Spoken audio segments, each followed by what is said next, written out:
गाउँमा फालिएको कुविन्डोलाई अब मिठाई बनाउने मेरो विचारले कुविन्डोको मिठाई बनाउने यसलाई तास्न पर्ने कुविन्डो पनि निकै ठुलो छ। आज यसलाई तासेर पहिला सर्वप्रथम तास्न पर्यो बोक्रा फाल्नलाई। कति साह्रो हो बोक्रा पनि।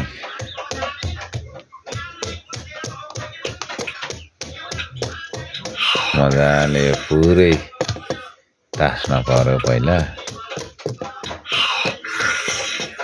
खान्न पनि कति साह्रो भइरहेछ यो छिपिएको रहेछ कि कसो होला यो यसको बोक्रा।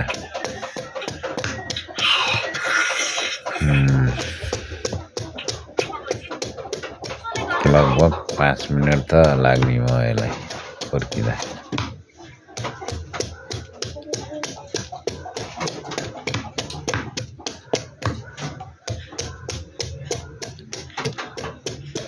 हतियार पनि अलिक कदिलो भएन, तास्न अलि हात गलिरहेछ।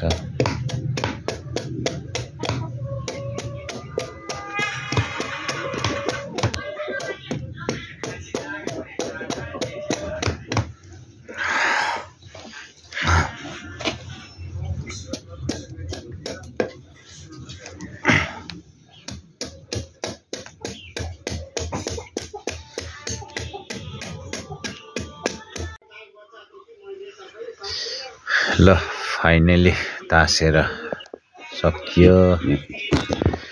अब यसको भित्री गुदी निकाल्नु पर्यो।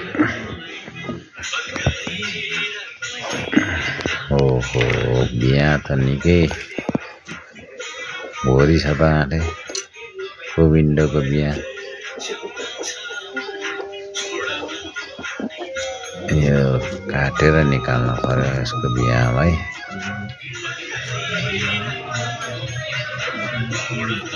छिप्पिएको भएर कति साह्रो काट्न पनि बिहा यसको गुदी काट्न पनि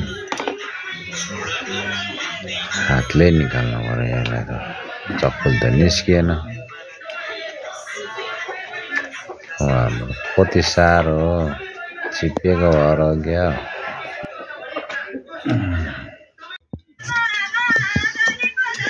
चमचले यसरी खोप्दै डुलो बनाउनु पर्यो। भोलि मिठाई बनाएपछि यो चिनी भित्र सोसोस भनेर अब यसलाई पिस बनाएर काट्न पर्यो। सानो पिस बनाउनु।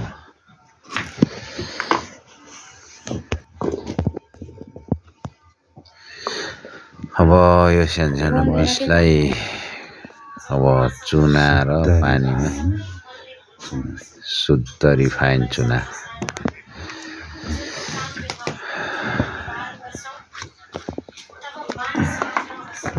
थोरै चुना पानीमा मिक्स गर्नु पर्यो। अनि थोरै हो पानीमा यसरी चुना मिक्स गर्ने। अनि काटेर राखेको विन्डोको पिसलाई त्यही पानी र चुनामा डुबाएर राख्ने। अब यो भरे साँझमा डुबाएको अब यसलाई भोलिसम्म चुना पानीमा डुबाएर राख्ने।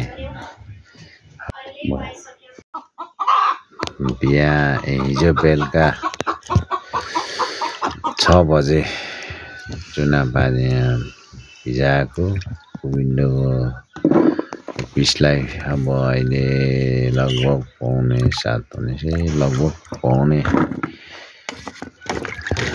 7 घन्टा चुना पानीमा भिजाएको यो कुविन्डोलाई पखाल्ने। सफा पानीले पखाल्ने। यसलाई राम्रोसँग पखाल्नु पर्यो। हिजो त धेरै थियो, आज अलिक कम भयो छ। अनि सानो पिस भएछ क्या।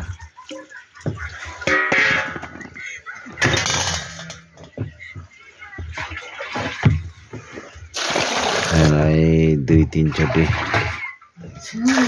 मजाले सफा पानीले पखाल्नु पर्यो। यसरी सफा पानीले पखालेर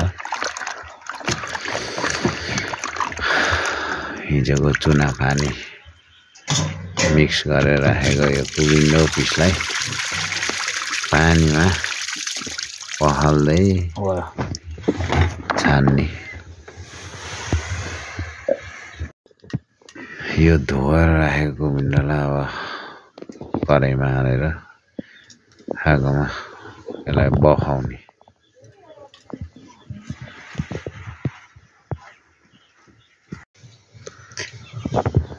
यो बफाएको कुविन्डोको पिस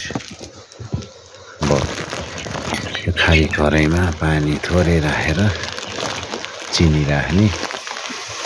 1 किलो चिनीमा आधा किलो जति चिनी राखेर बनाउन लागिरहेको छु। आगोमा बनाएको निकै राम्रो हुन्छ आगोमा पनि।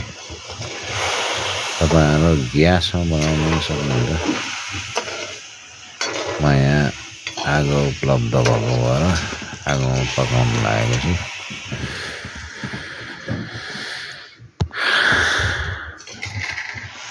हेरौँ फाइनली अब यो बफाएर चिनी र पानीमा पकाएको कुविन्डोको पिस कुविन्डोको मिठाई रेडी भएको छ। सम्पूर्णलाई मेरो आफन्तहरूलाई चखाउनु पर्ला। मेरो यो कुविन्डोको मिठाई पहिलो कोसिसमा बनेको। टेस्ट गराउँछ कस्तो छ म आफैमा लाग्यो। मिठो लगायो।